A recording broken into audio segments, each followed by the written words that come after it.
Hey everyone, you want to read a story?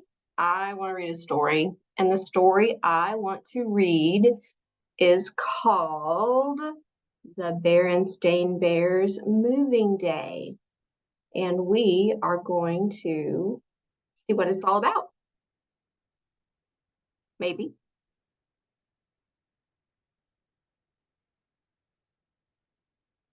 The Bear family didn't always live in the big tree house down a sunny dirt road deep in Bear country. Years ago, when Brother Bear was an only cub, they lived in a hillside cave halfway up Great Bear Mountain at the far edge of Bear country. It was a comfortable cave, cool in the summer, cozy in the winter, and while it wasn't perfect, it tended to be dark and it dripped and trickled a bit. But it was home, and the Bear family was quite happy there. Happy and busy. Mama Bear kept managing things and tending the vegetable patch. Papa Bear had plenty to do with his wood cutting and furniture making, and Brother Bear kept busy climbing, collecting rocks, and playing with his friends.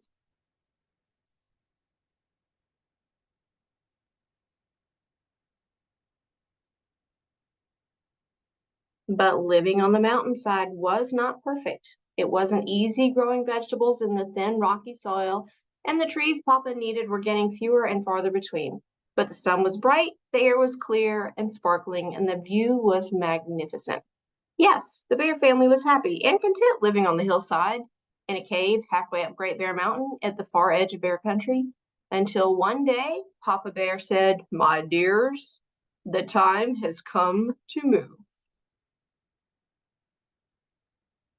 "Move!" cried Brother Bear. "That's right," said Papa. "The trees are getting few and far between on the mountainside." "Yes," said Mama, "and it's not easy raising enough vegetables for a growing family in this thin, rocky soil." "Well, where are we going to move to?" Brother Bear asked. "To the valley," said Papa, as he began putting lamps and things into a box. "The valley," said Brother. The valley down there was nice to look at, but he wasn't so sure he wanted to live there. It was so far away.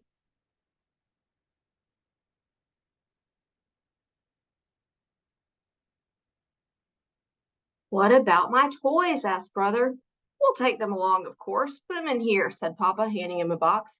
"And what about my books?" "We'll take them along too," said Papa, handing him another box. "And what about my friends?" asked Brother. "We can't put them in a box and take them along."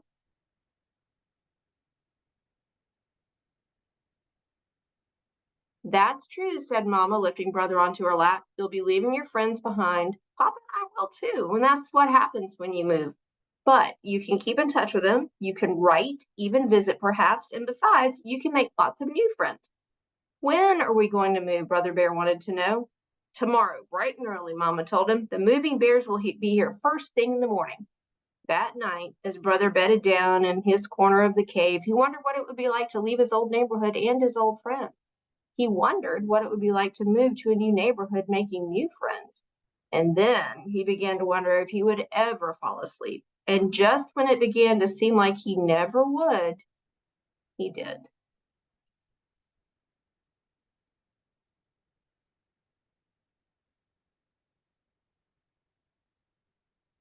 The next morning, the moving bears came with their big truck and began moving the bear family's things out of the cave. "Everything goes," said Papa, and everything did. The moving bears were very fast, but very careful. Before long, the cave was empty. Then, after a fond farewell look at their old home, the Bear family said goodbye to their friends and neighbors, got into their car, and headed down the mountain. The big moving truck followed. Down, down the mountainside they went. After a few tight spots and a few wrong turns, they were in the rich green forest of the valley. "Look at that forest," said Papa. "Now I shall have plenty of wood to cut." They passed farms with fine fields. "And look at that rich brown soil. What a vegetable garden I'll have," said Mama. Brother was on the lookout for friends and playmates, but all he saw were a frog and some butterflies, and they did not look friendly. "Get ready," said Papa as they turned onto a sunny dirt road. "Just around this bend is our new home." "But it's a tree," said Brother. "A tree house," said Papa. "A fine tree house with a downstairs." stairs, and an attic, and even a room of your own. It was indeed a fine house, a whole house, hollowed out of a great oak tree. It did need work. The paint was old, there were some broken steps, and some of the bark was loose, but Mama and Papa had great plans for fixing it up.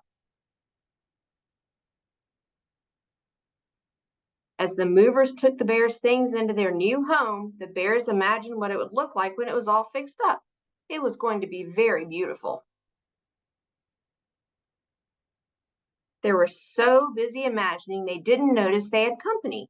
Their new neighbors had come with gifts of welcome. There were rabbits with carrot stew, bird and squirrel families with seeds and nuts, and a number of bear families with honeycombs, wild berries, and lots of cubs to make friends with.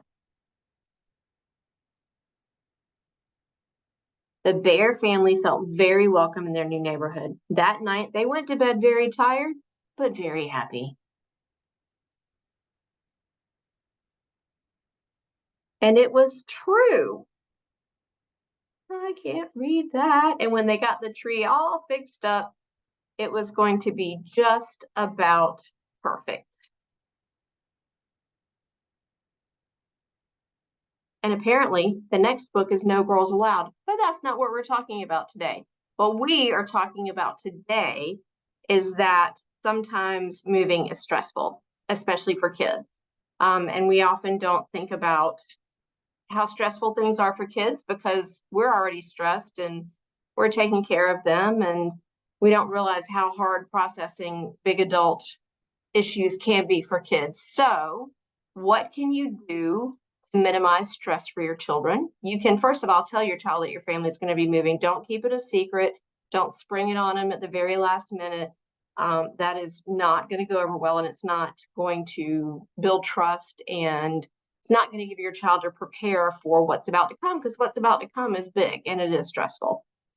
Allow for mood swings. What might be just fabulous one day and your child might be gung ho about it is going to bring tears the next day, and you're going to wonder who switched your child out because they're tears and you don't want to go. And that's okay. That's normal. It's a big issue, and processing isn't always the easiest thing for little ones. So allow for mood swings. It's normal. Simplify your conversations for younger children.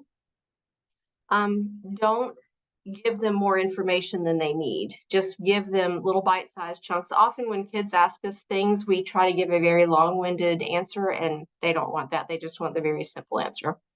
Give children some buy-in to the event. When you're packing, let them pack their own toys and let them see the toys go into the packing box so they don't think that the toys are going to be thrown away or disappear or not make it to the new house. And let them draw on the box and write their name on the box, and let them see you labeling boxes too, so they'll feel like they're part of the process and they have some control. Maintain your routines. If dinner time is at 6 at the old house, dinner time at the new house should also be at 6. If you go to the park on Saturdays, you should go to the park on Saturdays. Movie night should stay movie night. Cultivate new friendships. Even if you're not an especially social person, you want your child to see how to make new friends, how to ask questions, how to be social. So it's a teachable moment. Let your children watch you talking to the parents at the park and driving by the new school and all those fun things. Have fun exploring. Drive by the new school. Find your house on a Google map. Find your new school on a map. Find all the parks in the neighborhood on a map. Involve your child in the process. Remember, moving is stressful for pets too. When we first moved into my house, we have a Russian wolfhound who's at my feet sleeping right now. She was rescued from a kind of a yucky situation in North Carolina, and even though she's really tall and now weighs 75 pounds, when we got her, she weighed 45 pounds, and we did not realize that she was skinny enough to slip through the rungs of our wrought iron fence, which became very exciting, and she's fine. But when you move, remember your pets are stressed as well, and also before you let them out, make sure that the fence is small enough that they cannot get through the gaps, and make sure that no doors are left open for them to slip out, because they're not going to have a clue where to go if they get out of this new house. Try to regulate your emotions. Also, when I moved into my house, it was 10 o'clock at night and it was time to shower after a hot, sweaty, emotional day of moving. And I went to get my clothes and they were on the other side of the room under 150 boxes and I couldn't get to them. And I realized I have to go to Walmart. Um, and that was an emotional time. Try to regulate your emotions and let your children see that even though things are tough and yeah, it's not ideal, you're going to make it through. Biggest thing of all, have fun. This is an adventure. It is an adventure. Don't, when you sit down to talk to your kids, don't say, "Ooh, I've got something to tell you guys. You know, it's going to be hard, but we're going to be okay." Don't do that. It's an adventure. Have fun. Admit that changes are sometimes scary, but changes are also fantastic and it's going to be great. And you're on an adventure and enjoy it and make the best of it. This is also a teachable moment. Your kids are going to watch you for clues about how to handle things in their future, and they're going to learn from you. So make it the best and enjoy your move. And I hope to keep reading these things and providing some value. And I'll see you next time. Bye.